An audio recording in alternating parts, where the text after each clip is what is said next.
वसीम भाई, एक चीज़ बहुत आम देखने में आती है। फ़र्ज़ करें मेरी ज़िंदगी में कोई खुशी आ गई है, या मैं कोई अपना कारोबार शुरू करने लगा हूँ, या मैं अपनी ज़िंदगी में एक ऐसे मुकाम पर आ गया हूँ जिसे हम तरक्की कहते हैं। तो लोगों की कुछ एक ऐसी नज़र होती है जिसे हम हसद का नाम देते हैं। अब मैं ये जानना चाह रहा हूँ कि इस हसद का हमारी ज़िंदगी पर क्या असर पड़ता है, और अगर ये हसद लोग कुछ करते भी हैं तो वो क्यों करते हैं? इसके बारे में रहनुमाई फरमा दीजिए। बिस्मिल्लाहिर्रहमानिर्रहीम अल्लाहुम्मा सल्ली अला मुहम्मदिन व आलि मुहम्मद।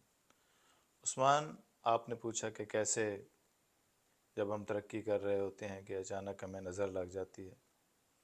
तो वो नज़र हासिदीन की लगती है। और हासिदीन ये नज़र क्यों लगाते हैं? ये असल में एहसास कमतरी का शिकार होते हैं। हालांकि खुदा कुल्ली शैइन कदीर है, वो पूरी कायनात को भी बांटे तो भी उसके ख़जाने में कोई कमी नहीं होती। इनका शायद खुदा पर यकीन नहीं होता, या फिर ये समझते हैं कि अगर उसके पास उसको अता अल्लाह ताला कर देगा तो हम रह जाएंगे। ये हर मुआशरे में होते हैं, और अक्सर हासिदीन जो होते हैं वो हमारे आसपास वाले लोग होते हैं।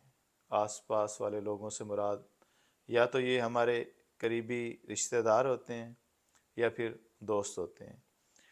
आपने कुरान की तरतीब देखी है तो आपने देखा कि सबसे आखिर में अल्लाह ताला ने जो आयत नाजिल फरमाई, या जो तरतीब कुरान मजीद में सबसे आखिरी आयत है, वहाँ पे अल्लाह ताला जो है वो हासिदीन के हसद हसद से महफूज रहने के लिए एक सूरत पूरी अल्लाह ताला ने नाजिल की है। ठीक है। इससे हमें ये भी सबक मिलता है कि हमारी तरक्की के बाद हमें हासिदीन से महफूज रहना हमारा भी बड़ा ज़रूरी है।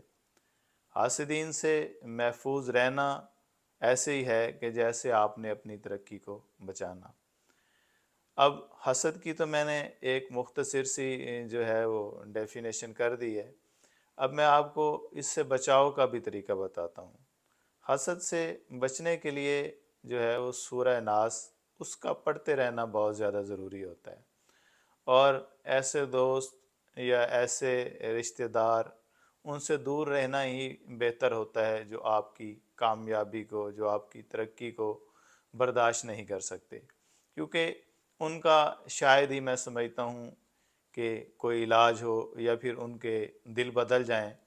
क्योंकि उनकी नीयतें और उनके दिल कभी भी बदल नहीं सकते, वो हमेशा हसद करते ही रहते हैं।